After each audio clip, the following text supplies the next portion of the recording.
Jeudi dernier, au Champ d'Oiseaux à Cotonou, la conférence épiscopale du Bénin a présenté les actes du dernier colloque organisé sur le code électoral voté par les députés béninois. C'est un peu moins d'une dizaine de recommandations axées principalement autour de la relecture du code électoral. Qu'est-ce qui explique cet activisme du clergé quant à cette relecture du code électoral? On vous pose la question et vos réactions seront les bienvenues au 96 76 68 68 pour ce qui est des appels évidemment. Pour le reste, envoyez des messages via la page Bénin Eden TV, la publication relative à ce sujet ou encore le direct en cours depuis ce matin. Quelques interrogations, voilà, de ci, de là par rapport à cet engagement du clergé béninois par rapport à la relecture du code électoral. Et d'ailleurs, la rédaction d'Eden TV de Diaspora FM a couvert Laurent Roland Toninquès, eh bien, la présentation des recommandations par la conférence épiscopale, je pense que c'était le jeudi dernier. Oui. Je propose qu'on suive ce reportage et on revient derrière pour en parler. L'épiscopat du Bénin invite 1. Les autorités religieuses et traditionnelles à continuer à jouer leur partition pour le maintien de la paix, le consensus et le vivre ensemble afin d'anticiper sur les éventuels risques de conflits pré- ou post-électoraux susceptibles de perturber la quiétude des Béninois et des Béninoises ainsi que celle de tous les étrangers vivant parmi nous. 2. La SEB invite le chef de l'État à renforcer le dialogue et la concertation avec toutes les parties prenantes au processus électoral en vue de solutions consensuelles aux diverses préoccupations découlant de l'analyse scientifique du Code électoral du Bénin par les divers experts qui se sont succédés lors du colloque. 3. La SEB invite le gouvernement et l'Assemblée nationale à œuvrer à une relecture consensuelle du Code électoral dans un esprit de vérité et dans l'intérêt supérieur de la nation. 4. La SEB invite le gouvernement et tous les acteurs politiques à prendre en compte le fait que la paix sociale que favorisera la relecture du Code électoral repose également sur le dialogue, facteur de réconciliation, de pardon mutuel et de rassemblement de toutes les parties pour le bien-être de tous. 5. La SEB invite les partis politiques, toutes tendances confondues, à faire preuve de flexibilité dans leurs diverses prises de position en tenant compte de l'intérêt général du peuple béninois qui n'aspire qu'à la paix et au développement dans les circonstances actuelles. 6. La SEB invite l'ensemble des acteurs politiques, la société civile et les faiseurs d'opinion à promouvoir avec l'État des relations et des projets qui respectent les aspirations du peuple béninois à un code électoral et à des mesures garantissant la paix sociale. 7. La SEB invite toutes les parties prenantes à mettre en place et dans un partenariat des autorités morales avec l'État, un conseil national pour le vivre ensemble et la paix qui soit un organe de veille citoyenne et morale. 8. La SEB invite le peuple béninois à promouvoir, à travers des comportements et des prises de position, la culture de la vérité, de la réconciliation, du pardon mutuel et de la paix pour des élections inclusives et paisibles en 2026. Merci donc à Boris pour ce reportage à nous proposer par évidemment le service de la rédaction de DNTV et Diaspora FM, Arthur Rwandon notamment était sur cette activité. Laurent Roland-Tonniquez, le clergé donc qui jeudi dernier a fait mention clairement de ses recommandations par rapport au code électoral. Oui, le clergé qui continue de toujours interpeller les gouvernants pour montrer que oui, ce code électoral ne garantit pas le vivre ensemble, ne préserve pas la paix. Quoique certains de leur côté estiment que oui, c'est le meilleur code que nous ayons eu depuis les années 60. Bon, chacun de sa position apprécie avec les éléments dont il dispose. Alors, donc, avec les éléments dont dispose le clergé catholique ne cesse de monter au créneau. On a pu voir le colloque qui a été organisé au Bénin, on a pu voir les différentes positions de certains cadres également, notamment concernant ce code électoral. Et je crois que oui, là, après le colloque, il fallait déposer un rapport, faire les recommandations. Et nous en sommes là. Le clergé catholique qui sort Oui, bonjour, monsieur. Apparemment, nous avons un premier intervenant. C'est vrai qu'il aura été... Bon, on y va. Bonjour, bienvenue, monsieur. Bonjour, le plateau et DNTV. Bonjour, monsieur. Je m'appelle Roger Badiagou depuis Glazoué. Monsieur Roger de Glazoué. Oui. On vous écoute. Je voudrais intervenir un peu sur le sujet dont parlait le clergé catholique, là, le code électoral.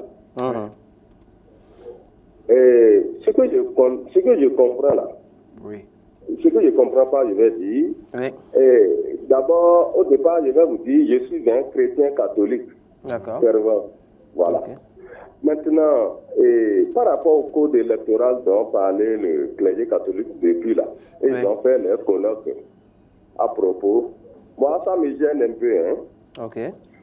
Ça me gêne un peu parce que si, au moment où les députés avaient rejeté la Constitution, le vote de la Constitution, le clergé catholique n'avait pas fait de colloque pour dire il faut qu'on revoie, il faut qu'on envoie encore le projet de vote de la révision de la Constitution. Mais c'est le code qui gêne. Ça fait que moi je comprends pas où bien le clergé catholique veulent remplacer les opposants à leur place. S'ils veulent les remplacer, ils n'ont qu'à se déshabiller pour aller aux élections en 2026. Pour qu'ils siègent à l'Assemblée. Ça dit, ça gêne. Clergé catholique là. Leurs propos vont embraser le pays. Vous voyez les musulmans, non?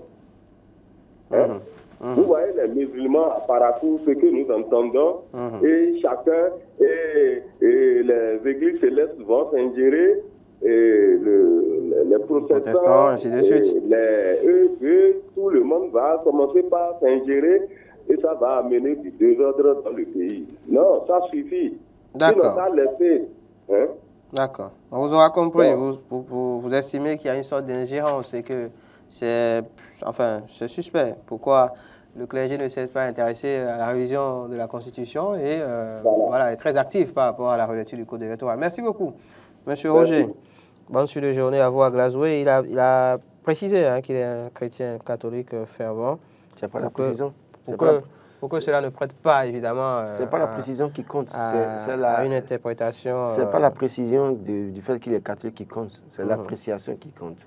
Moi, je voudrais juste dire que... Avant l'appréciation, avant d'apprécier ces propos, on va peut-être y revenir. Il y a quelqu'un qui est en ligne encore. Revenons. S'il y a quelqu'un, on va le recevoir et après, allez, bonjour. Oui, bonjour, comment allez-vous? Très bien, merci de vous présenter, monsieur. Oui, on m'appelle Sani Yaya Mouritala. Oui, monsieur Sani Yaya Mouritala. Vous nous appelez d'où? Vous appelez d'où? Oui. Vous nous appelez d'où, s'il vous plaît? Je vous appelle de Parakou. On vous écoute, monsieur Sani. Bon, alors, par rapport à l'actualité aujourd'hui, je pense que l'Église a raison. Parce que l'Église fait partie de la société. On ne peut pas laisser un tel code qui est exclusif. Il faut pouvoir permettre à tout le monde de voter, que la volonté du peuple soit vraiment traduite au niveau des votes. Maintenant, en ce qui concerne la décision des islamistes, pas l'islamisme, l'islam. Oui, des musulmans du Parakou. Ce n'est pas le sujet, cher ami, s'il vous plaît. Non, et puis justement, là où vous allez là, ce n'est pas bon. C'est déjà confirmé, vérifié que... L'Union islamique a clairement dit que ce n'est pas la voie de... C'était une organisation pour une prière pour la crise entre le Bénin et le Niger. Et certains politiques ont tout fait de manipuler ça pour dire que c'est... Mais ils se sont prononcés par rapport à l'actualité, votre question, par rapport au code. Oui, justement. Oui, mais non, ils ne se sont pas prononcés sur ça. Ce n'est ça pas a de été ça de la manipulation tel que ça a été expliqué. Je crois qu'on a reçu des messages de je pense. Oui, c'est de la manipulation. Merci. Et en plus, ce n'est pas le sujet. Oui, merci beaucoup. Merci, bonne journée à vous à Parakou, M. Sonny. Concentrons-nous sur l'activisme du clergé par rapport au code électoral, à sa relecture notamment, parce que, pour précision, alors j'en parlais déjà en plateau hier, voilà la déclaration faite par les imams à Parakou, l'Union islamique a été claire sur le sujet, c'est de la manipulation, les propos ont été détournés, il s'agissait d'intervenir donc par rapport à la crise entre le Bénin et le Niger, pas de parler du code électoral. Alors oui, ces fameuses recommandations, Laurent Roland-Tonin, s'il fallait revenir là-dessus très rapidement, qu'est-ce qu'on retient? Non, on retient que, en gros, l'Église catholique demande qu'il faut revoir le code électoral. Pour moi, c'est plus. Il faut relire le code électoral. Il faut passer à une relecture du code électoral parce que le code que nous avons selon l'Église catholique, et d'ailleurs, j'ai précisé hier qu'au sein de l'Église catholique, il y a bien des cadres. Bien sûr, qui sont au sommet de l'État. Oui, certainement qui auront la même lecture que M. Roger Badiagou, qui, c'est pour ça peut-être qu'il ne parle pas. Mais toujours est-il que l'Église catholique, il y a des fidèles qui sont des cadres et qui occupent des postes de responsabilité assez élevés. Donc l'Église catholique estime que oui, ce code ne garantit pas la paix, ça ne garantit pas le vivre ensemble. Il faut travailler à relire ça. Parce que notamment les questions de 20%, 10% sont revenues au cœur des débats. Il y a un certain nombre de choses. L'Église catholique qui demande de créer un conseil national du vivre ensemble également pour davantage faciliter les choses et garantir la paix. Donc voilà un peu en gros ce qu'on peut retenir des recommandations de l'Église catholique. Et aujourd'hui, lesquelles recommandations seront transmises au chef de l'État? Est-ce que le gouvernement va se pencher sur la question? Est-ce que les députés retourneront à l'Assemblée nationale pour relire ce code électoral avant 2026? Attendons de voir ce qui va se passer. Au total, 8 recommandations, en tout cas, donc, qui invitent essentiellement à la relecture du code électoral. Il a été fait mention également de l'installation d'un conseil national, notamment pour le vivre ensemble. Voilà, pour le vivre ensemble. Le clergé qui parle également de la nécessité d'un dialogue entre tous les acteurs, ce qui rejoint un peu ce que a bien dit l'opposition depuis quelques années au pays. Important d'aller à des assises nationales pour... je voudrais juste les angles. Rappeler un truc. Quand les gens disent que parfois l'Église catholique veut se substituer aux opposants, à l'opposition, justement, veut jouer le rôle de l'opposition, oui. N'oubliez pas que le porte-flambeau de l'opposition, la tête de l'opposition, Boniaï, n'est pas catholique. C'est un chrétien évangélique. Oui. Donc, c'est pas sa confession religieuse qui est importante. Non, attention. C'est ce que vous avez dit pour M. Roger tout à l'heure. Non, justement. C'est pas sa foi. Non, justement, c'est pour vous dire quoi. Donc, les gens ont tout fait de penser que... Parce qu'on a pu voir les protestants monter au créneau pour dénoncer l'Église catholique. Hein. Oui. On a vu ça. Bien sûr. Et les chérubins, je sais quoi. On les a vus sortir. Donc, cela suppose qu'en réalité, si ce n'est que pour porter la voix d'un courant, en réalité, voilà deux courants religieux. C'est vrai que c'est toujours le christianisme, mais qui n'ont pas le même langage en termes de spiritualité dans une certaine mesure. À 100%, pas la même chose. Donc, ce n'est pas une question de l'Église catholique veut se substituer aux opposants, mais c'est que l'Église catholique, en réalité, nous interpelle à chaque citoyen. Ce qui se passe, ce n'est pas que Patrice Talon, ce n'est pas que le gouvernement, ce n'est pas que les députés. C'est chaque citoyen béninois. C'est chaque citoyen béninois pour dire, écoutez, qu'est-ce que nous pouvons faire pour éviter les troubles plus tard? Qu'est-ce que nous pouvons faire pour garantir la paix? Parce que quand nous avons un code électoral, oui, c'est bien beau, tout le monde défend, mais quand nous sommes dans le feu de l'action et que ça engendre des crises, que ça engendre des troubles, c'est difficile de revenir en arrière. Mais s'il y a possibilité de revoir ce code aujourd'hui pour garantir ça, faisons-le ici et maintenant, plutôt que de dire oui, c'est bon, c'est bon, c'est bon. Et les mêmes personnes qui disent c'est bon aujourd'hui, demain, quand ils se retrouveront en position de faiblesse, les mêmes continueront à dire que c'est mauvais. Et ça change. Donc, je préfère que, moi, je pense qu'on ne doit pas, loin de juger l'Église catholique, loin de prêter des intentions à l'Église catholique, il faut, hier, de 2012 à 2014, l'Église catholique a pris position pour des gens, non? L'Église catholique est montée au créneau pour défendre les gens dans ce pays, on a vu. Donc, n'ayons pas la mémoire courte pour dire qu'aujourd'hui, quand l'Église catholique parle, ils ne doivent plus parler. Non. Oui. Hier, ils ont pris la parole, ils ont défendu des gens, ils ont pris la parole, ils ont, en tout cas, défendu les intérêts de certaines personnes qui peut-être aujourd'hui se retrouvent en position de force. Donc c'est de la même manière qu'aujourd'hui, si l'Église catholique pense que le peuple est en position de faiblesse et qu'il y a d'autres qui sont en position de force, c'est normal que l'Église catholique se prenne du côté du peuple pour dire attention, faisons les choses qui arrangent le peuple, qui garantissent la paix, qui garantissent le vivre ensemble. Ce n'est pas encore aussi ça. C'est quand l'Église catholique va avoir un certain nombre de discours d'appel à la violence, d'appel à l'insurrection, c'est là qu'on peut dénoncer. Mais jusque-là, on n'a pas encore ça. Sauf que dans le contexte actuel, Laurent Roland Tononiquès, observez bien que ce code a été relu. Il y a déjà eu une relecture du code électoral, un code qui a été voté. Alors, est-ce qu'on n'est pas en train de jouer finalement au médecin après la mort au niveau du clergé? Parce que le code est voté. Et quand on est légaliste, quand on est démocrate, on s'appuie sur les lois qui existent. Non. On s'appuie sur les lois qui existent. Est-ce que ce que demande le clergé aujourd'hui, ce n'est pas d'aller justement à l'encontre de la loi? Non, attention. Est-ce que, enfin, je ne dis pas que c'est ça, mais est-ce qu'on ne peut pas interpréter cela de la sorte? Allons-y. Parce que la loi est votée. Allons-y et faisons du terre à terre. Oui. Le code électoral a été voté par les députés. C'est une loi qu'on peut modifier à tout moment. Bien sûr. D'accord? Le clergé n'a pas participé aux travaux de l'Assemblée nationale. Si le clergé avait participé aux travaux... Mais pourquoi n'avoir pas réagi en son temps? Non, ils ont quand même... Nous étions tous dans ce pays. Oui. Quand on a commencé à entendre des bruits concernant ce code électoral qui sont modifiés, les gens ont commencé à parler. Les gens ne sont pas restés silencieux. vous et moi, sur ce plateau, vous avez reconnu que j'en ai parlé à plusieurs reprises avant qu'on aille au vote. Donc, pour vous dire quoi? Si on a quelqu'un, on le reçoit. Bonjour. Bonjour le plateau. Merci de vous présenter, monsieur. On m'appelle Sagi Mathurin. Monsieur Mathurin, vous êtes Monsieur Sagi? Oui. Vous appelez d'où? Oui, je voudrais vous demander une chose. Oui. Par rapport au clergé. Le code a été voté et promulgué, je pense déjà. Oui. Pas promulgué. C'est promulgué. C'est promulgué. Oui. Pourquoi c'est aujourd'hui les clergés attendent, ils prennent ces derniers temps pour réclamer encore la relecture de ce code électoral, alors que nous avons déjà tourné cette page. Tourné cette page, justement. Nous avons tourné la page. Et ce n'est plus normal qu'on revienne encore sur ces choses. Même les démocrates ont oublié. Vous pensez? Ce n'est pas bien. Il faut que l'Église catholique reconnaisse sa place. Moi, je ne suis pas de l'Église catholique. Je suis céleste. Okay. Et si les pasteurs, les devanciers de céleste vont s'ingérer dans cette affaire, imaginons la suite. Les imams, les bokons, ainsi de suite, les assemblées de Dieu. Est-ce qu'il y a des courants religieux aujourd'hui qui fait plus de la politique au Bénin? Vous en connaissez? Vous savez, nous sommes dans un pays où seule l'Assemblée et le pouvoir en place détient notre exécutif. C'est ça, démocratie représentative. Si aujourd'hui la loi a été votée à l'Assemblée, personne n'a réagi, et c'est maintenant soit pour dire relecture, ça, ce n'est pas normal. Merci, monsieur Mathurin. Vous nous appelez d'où en fait? À Calavi. Merci beaucoup. Bonne suite de journée à vous. Alors, la réaction de M. Mathurin qui rejoint un peu la question que je posais tout à l'heure. Je vais vous rafraîchir la mémoire. Ces derniers temps, il y a des lois qui ont été revues à l'Assemblée nationale. Les gens sont retournés à l'Assemblée. La loi sur le blanchiment, par exemple. La loi sur les violences basées sur les gens.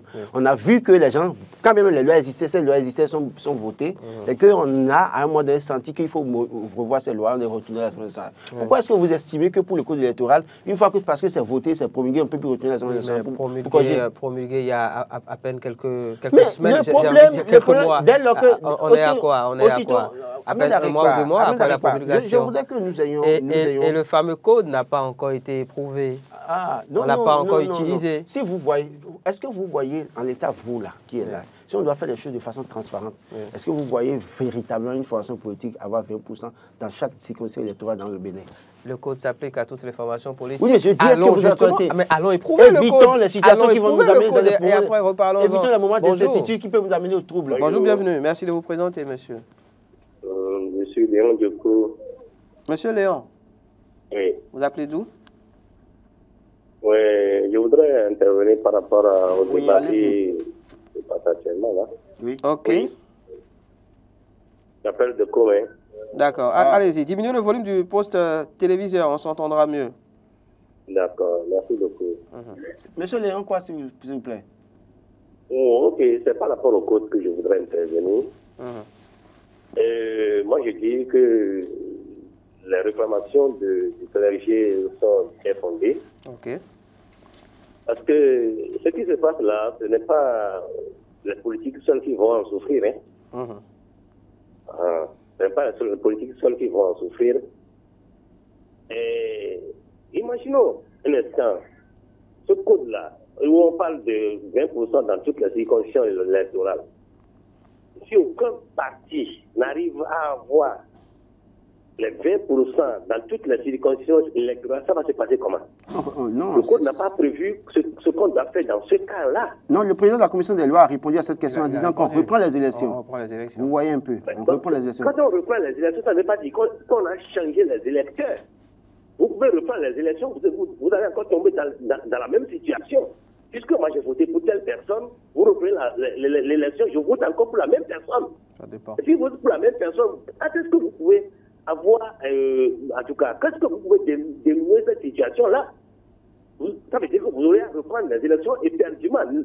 Autant de fois que vous allez reprendre, vous aurez toujours les mêmes résultats. Si, entre-temps, vous n'êtes pas allé peut-être débaucher des gens pour venir changer le truc. Donc, c'est un code à problème. Si c'est seulement la situation, la solution, c'est de reprendre les élections, ça ne suffit pas. Ça ne suffit pas, on va toujours reprendre les élections. Moi, je suis acquis pour tel parti, je vais vous tirer toujours cette partie-là. D'accord. Quand vous allez reprendre l'élection, ça sera toujours la même personne, comment il va voter. On vous aura compris, M. Léon. Oui. Merci beaucoup. Bonne suite de journée à vous à Coma. Bon, quelques petites réactions donc au travers du META, une démarche préventive, estime Léon Agboko, dont de Dieu estime qu'ils sont dans leur rôle. Eman Avondé Béou qui dit le Bénin d'aujourd'hui est différent de celui d'hier, celui qui n'accepterait jamais l'offre, plus que normal, car quand ça va déraper après les élections non inclusives, ils feront appel au clergé. La démarche serait plus que salutaire avant la promulgation. Où était donc le clergé pendant que certains en parlaient? Demande Marcos. Aujourd'hui, ce qui est urgent, écrit Rigobert Adonchiedé, et qui demande l'intervention de tout le monde, surtout du clergé béninois, c'est la crise Bénin-Niger. Gouda Labidji dit ils étaient où avant? Ici, c'est pas... Bon, on va pas lire ça forcément. Quand la guerre se déclenche, elle ne connaît pas le clergé ou je ne sais quoi. Elle transperce tout le monde. Ils sont donc dans leur rôle le plus absolu d'attirer donc l'attention du gouvernement qui fait... voilà, on ne va pas lire le reste. Puis Emmanuel Kofi dit la démarche aurait été de sens si elle était faite avant la promulgation de la loi. Maintenant, il faut inviter les acteurs politiques à l'application des dispositions de ce code plutôt que de paraître comme défenseurs d'un camp. Oui, parce que malheureusement, ça donne l'impression qu'on défend un camp. Le code a été voté quand? Ça a été promulgué quand? Quand les gens parlent ça et vous tenez ce discours, j'ai comme l'impression que... Je vous pose une question, je ne tiens pas de discours. Mon rôle est de poser des questions, oui, voilà. de me mettre à la place vous donnez du téléspectateur et de poser des questions, ce que j'ai toujours fait. À suivre votre question, à suivre certains téléspectateurs ou certains donc je me mets à la place, justement, c'est comme si le code a été voté en janvier et c'est 3 mois après qu'on a promulgué, ce qui n'est pas le cas. Vous savez très bien que les lois sous l'article 18, une fois que c'est voté en une semaine, rapidement la Cour constitutionnelle déclare la conformité ou non. Oui, mais je voudrais... Nous sommes tous dans le même pays, Laurent. Et donc, nous tous savons comment ça se passe. Donc, c'est à ce moment qu'il fallait peut-être faire cette intervention. Ne pas attendre la promulgation, parce que quand on attend la promulgation pour faire ce genre d'invite, c'est comme si on invitait, malheureusement, je suis désolé, c'est comme si on invitait les uns les autres à aller à l'encontre de la loi. Nous sommes professionnels des médias et nous suivons les réactions des uns et des autres. Avant ce code ne soit voté, nous en avons parlé sur ce plateau. Moi, personnellement, j'en ai parlé. Vous n'allez pas me dire le contraire. Maintenant, le clergé, à un moment donné, ils sont montés au créneau pour dénoncer certaines choses à un moment donné. Et après, quand le code a été voté automatiquement dans la nuit, là, jusqu'au lendemain, 2 jours après, les gens sont montés au créneau pour dénoncer. Mais le gouvernement n'a pas capitulé. Le gouvernement a promulgué. Donc, ceux qui font le procès au clergé pour dire que vous étiez où avant la promulgation, je l'ai pris ce matin d'aller sur YouTube ou sur Facebook, d'aller vérifier les différentes réactions des citoyens avant même que ce code ne soit voté, quand ce code a été voté et avant même qu'on ne promulgue les différentes réactions, pour voir si c'est le clergé qui est en erreur ou si c'est ceux qui sont en train de dénoncer le code comme moi qui sont en erreur, ils comprendront que non. Et tout est allé très vite quand on a voulu promulguer. Donc je pense que le débat n'est pas allé très vite aussi. Non, le débat n'est plus à ce niveau. Le débat aujourd'hui... Si dans un cas, on est à 80 à l'heure, faites l'effort d'être également à 80 à l'heure. Ne soyez pas à 20 à l'heure. Ne soyez pas à 20 à l'heure. Alors, des choses comme ça, pour donner caution à ceux qui ont des objectifs à atteindre. Il y a deux questions essentiellement, Laurent. Le plus important, mettons le Bénin au-dessus de tout. Laurent, il y a deux questions essentiellement. La question de... je veux dire quoi, de l'opportunité, d'accord, de cette réaction. Puis après, la question justement du moment choisi pour le faire. Sur la question du moment, oui, on peut trouver beaucoup de choses à dire parce que c'est allé très vite, parce que oui, il y a eu quelques petites réactions quand même, même si de manière officielle, on n'a pas eu cette réaction donc, du clergé par rapport aux recommandations du code électoral en son temps. Mais sur justement ce que certains estiment comme étant de l'ingérence justement du clergé dans la sphère politique, qu'est-ce que vous répondez? Ce n'est pas de l'ingérence, c'est qu'une... Pour moi, j'estime que c'est une bêtise que de dire que c'est de l'ingérence. Parce que je l'ai prouvé maintenant pour dire, entre 2012 et 2016, quand il y a eu crise entre Boni Yahi et Patrice Talon, le clergé est monté au créneau. Selon vous, en fait, le clergé est monté au créneau pour défendre les intérêts de Patrice Talon, pour protéger les intérêts de Patrice Talon, pour travailler à ce que le clergé est monté au créneau à plusieurs reprises. On peut aller vérifier les vidéos sur les plateformes aujourd'hui. Donc, aujourd'hui, c'est parce que le clergé se prononce sur un aspect qui arrange le pouvoir en place qu'on va dire qu'ils sont en train de s'immiscer dans la politique. Je suis au regret de dire non, écoutez. Et d'ailleurs, si c'est ça, alors que les cadres qui sont catholiques montent au créneau, je veux bien voir le monorie des cadres catholiques qui montent au créneau pour nous dire finalement quelle est leur position dans ce débat qui a cours. L'Église ne s'immisce pas dans le débat politique. L'Église, c'est le dernier recours quand on a des problèmes politiques, c'est vers eux qu'on va. Maintenant, si en réalité ils sont là, ils sont les gardiens du temple, on n'a jamais interdit à un courant, et c'est pourquoi je vous disais à cet intervenant pour dire, est-ce qu'il y a un courant politique aujourd'hui qui ne fait plus de la politique au Bénin? Montrez-moi un seul courant religieux qui ne fait plus de la politique au Bénin. Montrez-moi un seul. Il n'y en a pas. Donc, ce n'est pas de l'ingérence. Ce n'est pas de l'ingérence, parce que pour finir, qu'est-ce que vous répondez à ceux qui disent que oui, ce n'est pas de l'ingérence, peut-être, mais est-ce que plutôt que de demander à ce qu'on aille à une relecture ou une autre relecture du code électoral, le clergé ferait mieux tout simplement d'appeler les uns les autres à respecter ce code électoral, à promouvoir la culture de la paix, plutôt que de demander s'il y a des discussions, le clergé n'a pas dit d'annuler carrément ce code, il a dit de relire. Ça veut dire qu'il y a des dispositions qu'on peut corriger. Est-ce que le clergé demande? Le clergé ne dit pas que tout est mauvais. Oui, mais est-ce que le clergé ne ferait pas mieux de demander justement à ce que les uns les autres, une fois que ce code est voté, de s'appliquer à l'appliquer justement dans les normes et à promouvoir au-delà de tout la culture de la paix, tout simplement. Quand on sait que des dispositions, vous savez, vous avez été à l'école comme moi, donc vous comprenez mieux les choses. Quand vous lisez ce code, est-ce que vous êtes convaincu que ce code-là, dans l'application, quand il y aura élection, ça garantit la paix? Répondez par oui ou non vous-même. C'est moi qui pose les questions. Non, répondez par malheureusement vous-même. Ici parce que le véritable problème, c'est à ce niveau. Tant qu'on n'a pas éprouvé, on ne peut pas prouver. Non, mais si vous dites ça... Tant qu'on n'a pas éprouvé, on ne peut pas prouver. L'Église catholique a joué son rôle. Merci à vous. Ils ont joué leur rôle. Merci à voir comment est-ce que ça se passe. Amis téléspectateurs, merci à tous ceux qui ont réagi. Évidemment, le débat se poursuit sur les plateformes.